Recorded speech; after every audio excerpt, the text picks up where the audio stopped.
Olá, bem-vindos ao seminário Marx a partir de Marx, primeira parte. Sou o professor Norman Roland Madarazzo, professor doutor na área da filosofia francesa contemporânea, filosofia política e da formação das teorias de ciências sociais. Estou muito feliz de encontrar vocês aqui. Esse curto vídeo é, na verdade, uma apresentação da disciplina. Eu estou propondo aqui 2 partes de um seminário de 10 encontros chamado Marx a partir de Marx. É um seminário, a primeira parte, que eu licionei no ano passado, no nível da pós-graduação stricto sensu, mestrado e doutorado. Eu indico esse detalhe para apenas avisar o nível de aprofundamento que desejo explorar nesta disciplina. Evidentemente, devido à lacuna geral que encontramos nos cursos de graduação nas ciências humanas, na filosofia, nas ciências sociais sobre a obra de Karl Marx, temos que, evidentemente, passar por alguns elementos introdutórios. Eu pretendo fazer isso em várias maneiras, parcialmente biográfica, mas também pelo percurso das suas obras. Então, de certa forma, bibliográfica no que diz respeito ao que sabemos hoje, em 2025, sobre seu histórico de escritas e não apenas as publicações, dentro dos quais sabemos que encontramos alguns dos livros mais influentes da filosofia contemporânea.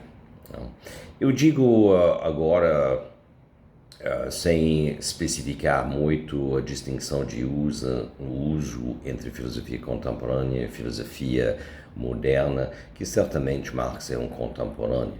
Isso também porque, com o trabalho de pesquisa bibliográfica acerca da sua obra inédita, ou seja, textos que foram mantidos no nível de manuscritos durante todas essas décadas, desde seu falecimento em 1883, temos descoberto um Marx ainda mais genial, ainda mais monumental no que diz respeito à formação das ciências sociais que dava para imaginar antes. Não?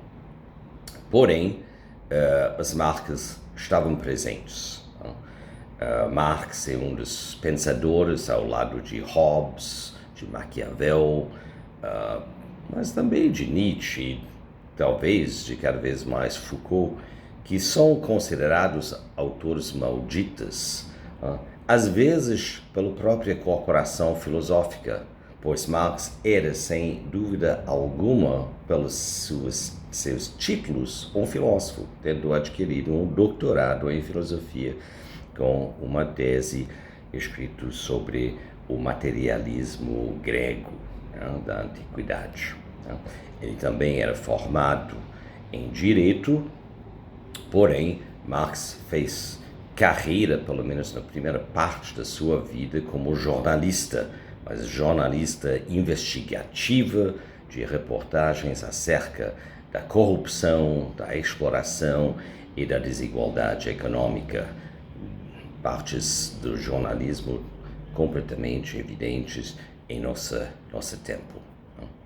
Ele era também pesquisador e, eventualmente, pesquisador nas ciências econômicas.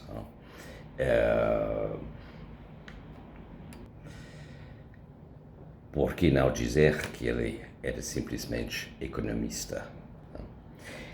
Então, eu organizei no decorrer do ano de 2023, um seminário que teve como objetivo ler o que Marx ele mesmo escreveu. Talvez seja pela própria ambição e objetivo, devemos classificar um projeto com esse espírito numa distribuição de disciplinas que reconhecemos como fazendo parte dos programas de pós-graduação stricto sensu. Seria adequado, certamente, se já tivermos adquirido um conhecimento preliminar de Marx na graduação. Ora, o que se encontra na maioria dos cursos de graduação hoje em dia no Brasil, isso por pressões institucionais da autoridade política ultraconservadora, por pressões religiosas, teológicas e também por pressões populares, é uma ausência, um apagamento de Marx e de Engels na história da formação da filosofia na Alemanha especificamente, mas também enquanto expressão multilinguística, pois Marx e Engels circulavam entre a Prússia, o mais poderoso território germânico da sua época, antes da formação do Império Alemão, que Marx e Engels vivenciaram também, viveram em Paris, em Bruxelas e também, pela maioria do tempo, em Londres. Então temos aqui a presença de autores que conheciam profundamente 3 espaços linguísticos nacionais, que pesquisavam nas línguas e, até certo ponto, escreviam nessas línguas, sendo que Marx era um correspondente europeu do maior jornal em circulação da sua época nos Estados Unidos, The New York Herald. Então, tem vários detalhes, vários fatos da existência de Marx que mereceria que uma disciplina apenas sobre sua vida fosse oferecido. Mas meu objetivo em 2022 era focar sobre o que Marx de fato escreveu, pois sabemos, por ser maldito, certamente, existe uma ampla tentativa de falar sobre Marx a maioria do tempo para criticá-lo.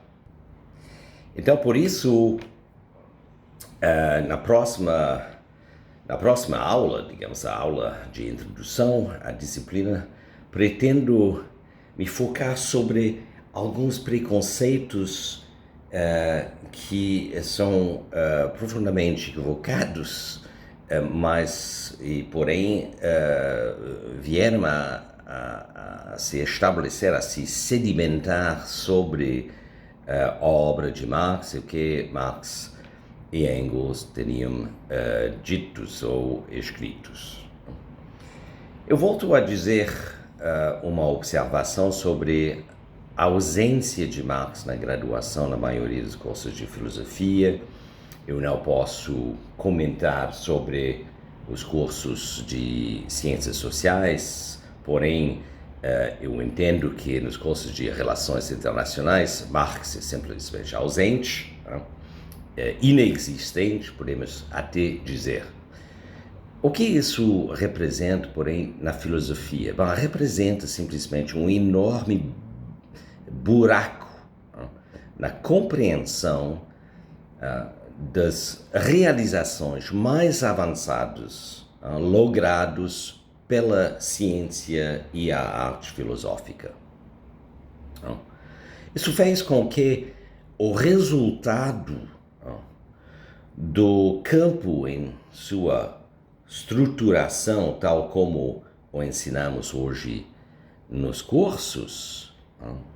Falo no Brasil, no Canadá, nos Estados Unidos, de modo geral. Podemos acrescentar a França até certo ponto, embora na França não é questão de censura, porque é questão de censura, mas de reconhecimento de suas contribuições maiores como sendo feito em outros campos. Então, de certa forma, os franceses não consideram Marx um filósofo, mas por isso eles são equivocados. A existência desse buraco na filosofia, no ensinamento da filosofia, porém, fez com que é possível levantar a dúvida sobre o compromisso fundamental que a filosofia sempre se manifesta como sendo o parte do seu compromisso, ou seja, alcançar a verdade. Com tal buraco, é possível dizer que a filosofia produz, por meio de seus cursos, uma versão ideológica, uma representação ideológica do que ela é capaz. Aliás, a própria tradição no qual Marx pertence, que eu chamaria o esclarecimento radical, possivelmente o esclarecimento judeu na Europa, é algo que não é reconhecido a cada vez que encontramos os termos de iluminismo, esclarecimento, ditos como se fosse uma coletânea de teorias uniformemente contidos numa determinada época e virado em prol ao liberalismo. Então, por parte, o objetivo da disciplina, tal como eu apresentei em 2024, no primeiro semestre de 2024, era de apresentar algumas teses desse tipo aos alunos, mas a realidade dos programas de pós-graduação, stricto sensu, no país atualmente é muito sombrio. Eu gostaria de representar, me sinto confortável em representar a situação da maneira seguinte. O governo atual, o governo Lula de Silva, procura incentivar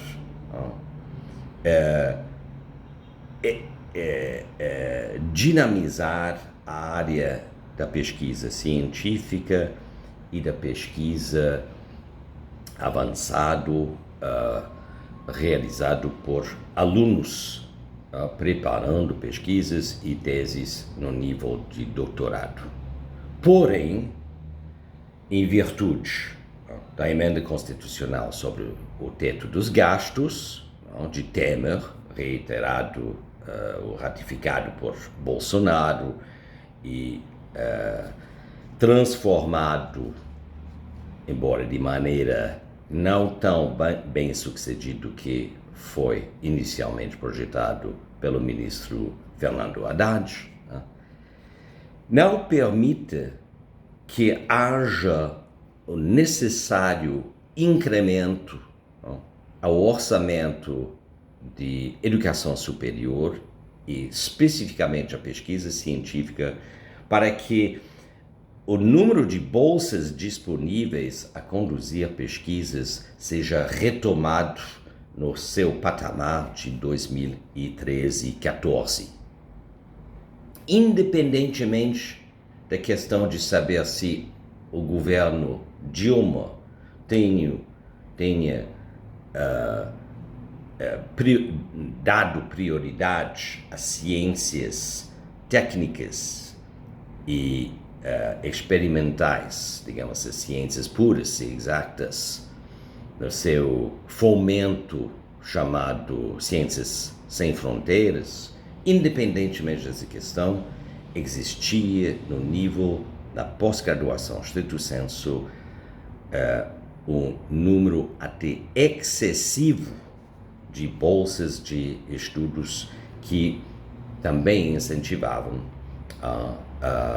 a realização de bolsas parciais ou estudos parciais ou completos em universidades fora do país, que foi revertido em termos de outras bolsas de pesquisa de estudos no nível da pós-graduação.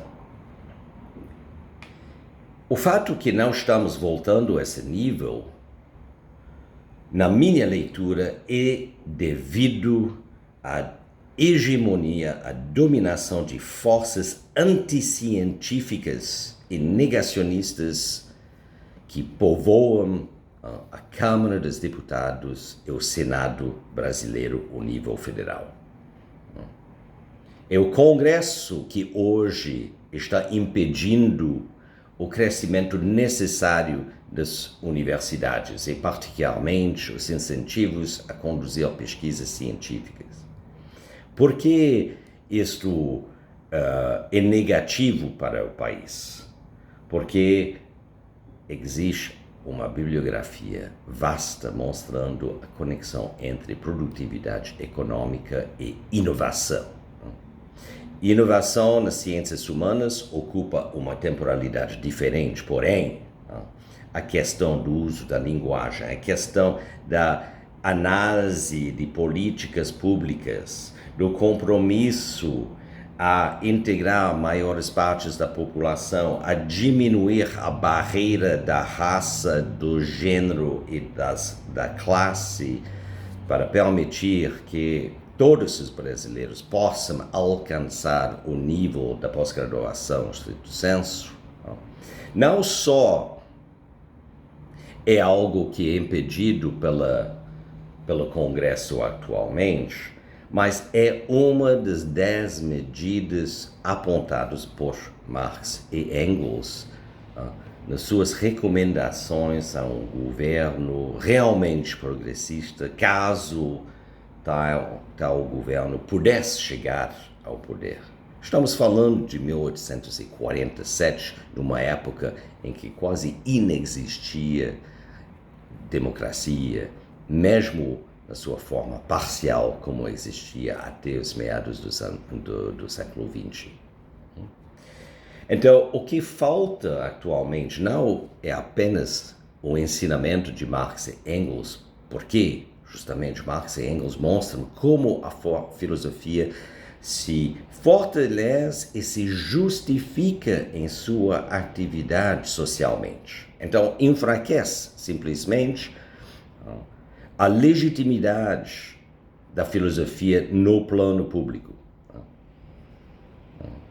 Então, isso é fundamental também para que a filosofia possa, por meio da sua importância social, ter acesso à expressão pública para mostrar porque não só a democracia e não só um economista de produção dependem dela, mas também uma inovação que se encontra mais profundamente nas raízes das relações sociais, apontando ao que a comunidade humana racionalmente organizada está capaz de realizar. Para aqueles que não desejam que o Brasil progride, para aqueles que não desejam que o Brasil se realiza com orgulho como a China tem feito desde que os dois países se juntaram para criar as bases desses sistemas chamado BRICS. Então, o alvo está muito claro, o alvo é o ensino público de pós-graduação stricto sensu.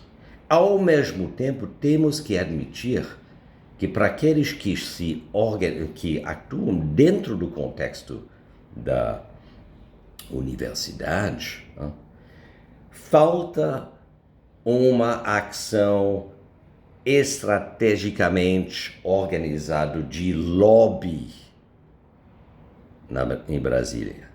Se a função do CAPES e do CNPq é também de representar a comunidade de pesquisadores junto com o Congresso, então eles não estão conseguindo. Forçosa é de constatar que eles não estão. São os professores concursados nas universidades públicas que devem tomar o risco, já que a posição deles, a liberdade de pensamento deles é preservado e protegido pela Constituição. Porque a grande maioria de professores tentando trabalhar na pesquisa fora das universidades públicas estão simplesmente expostos e vulneráveis ao mercado. E quando se engaja em lecionar sobre os maiores filósofos, e eu não hesitaria a dizer o maior filósofo de todos os tempos, ou seja, Karl Marx, se torna extremamente precária a estabilidade da posição do pesquisador no seio de um programa de pós-graduação, seja de nota 7 da CAPES, porque o mercado não deseja permitir que isso possa acontecer, que a população possa ser instruída de maneira a reformar o mercado.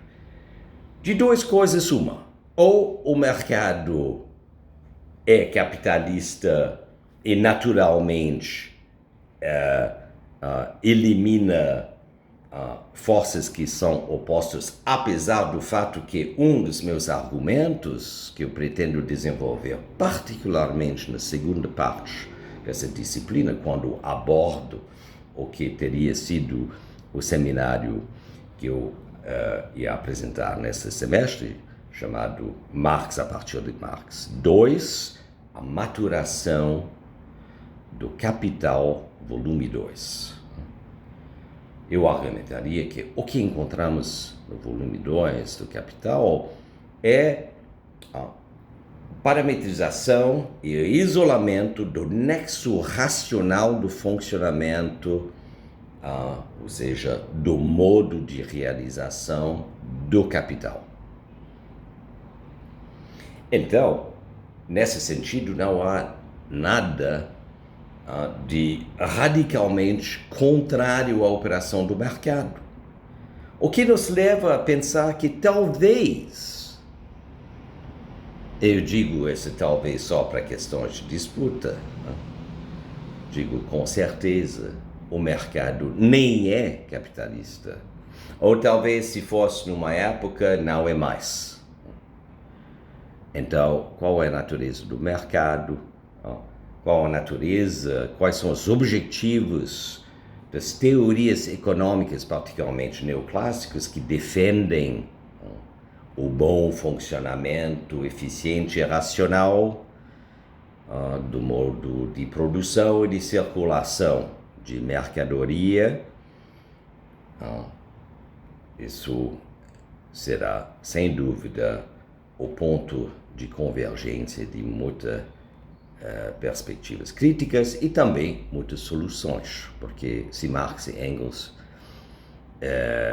foram tão geniais que estou defendendo, é certamente por causa das soluções que eles levantaram e propuseram a uma comunidade grande de atores democráticos apenas se envolvendo no campo político da Alemanha no início dos anos 1870, antes que o grande Bismarck, tão admirado, tal como o grande Churchill, tão admirado até por professores pesquisadores nas universidades, decidiu passar uma série de leis proibindo reconhecimento e a atuação de partidos políticos de de esquerda.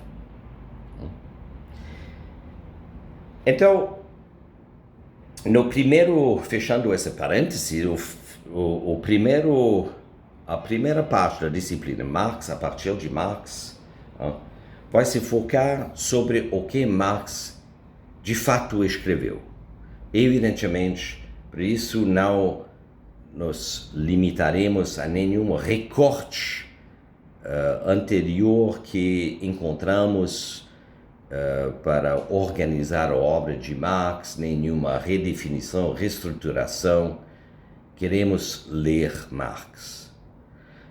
Na primeira aula, eu vou abordar 7 ou 8 temas, para tentar configurar e dando marcas de andamento do que eu pretendo fazer nessas disciplinas e que eu realizei no ano passado com um pequeno, mas extremamente ativo grupo de alunos que no decorrer do semestre, sem dúvida, vou agradecer nominalmente.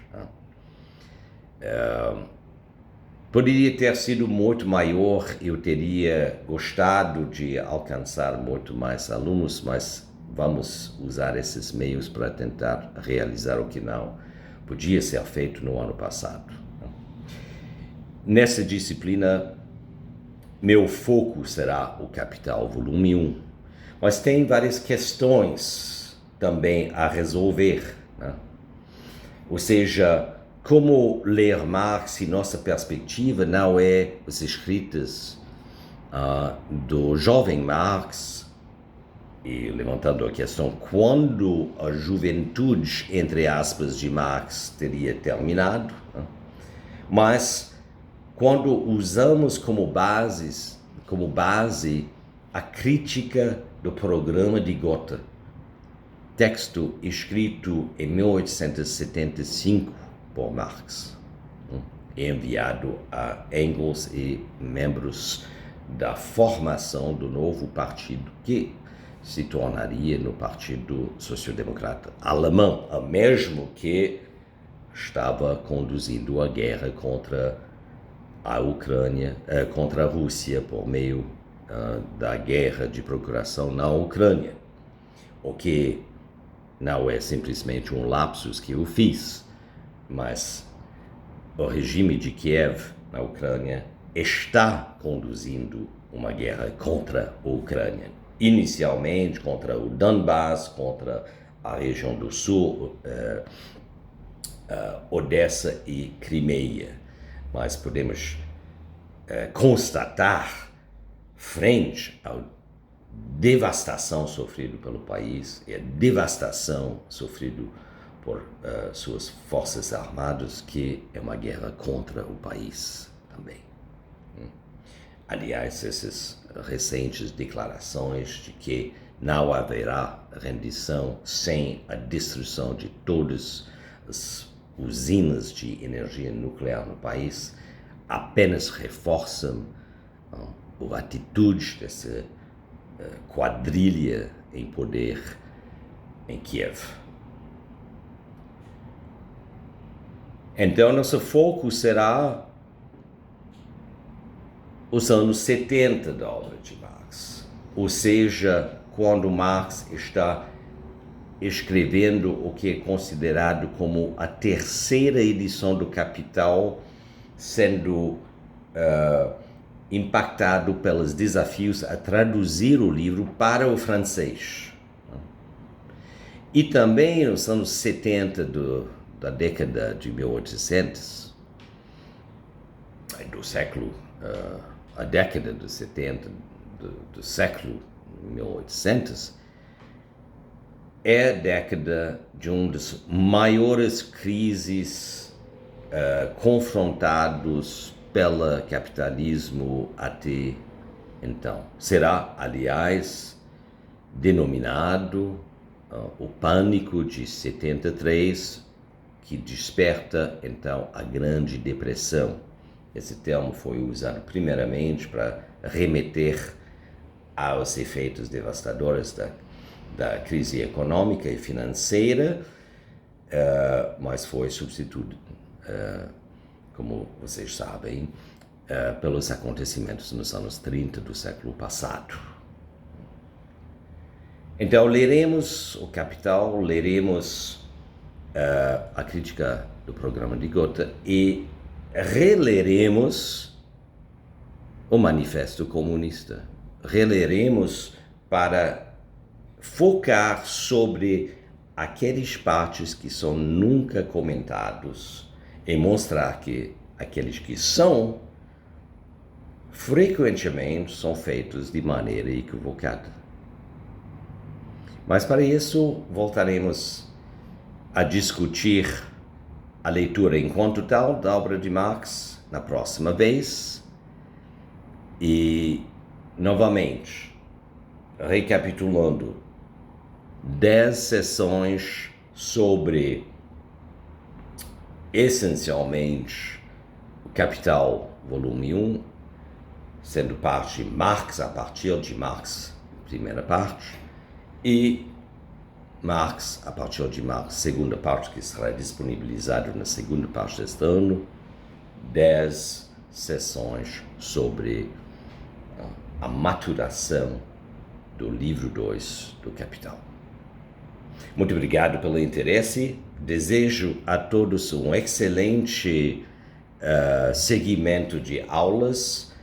Todas as informações sobre bibliografia, contato, a possibilidade de conduzir aulas particulares, possivelmente em inglês ou francês, se encontram nas informações que acompanharão cada sessão. Também indicarei as leituras a realizar de maneira preparatória antes de abordar a próxima sessão, e de qualquer forma eu estou sempre disponível.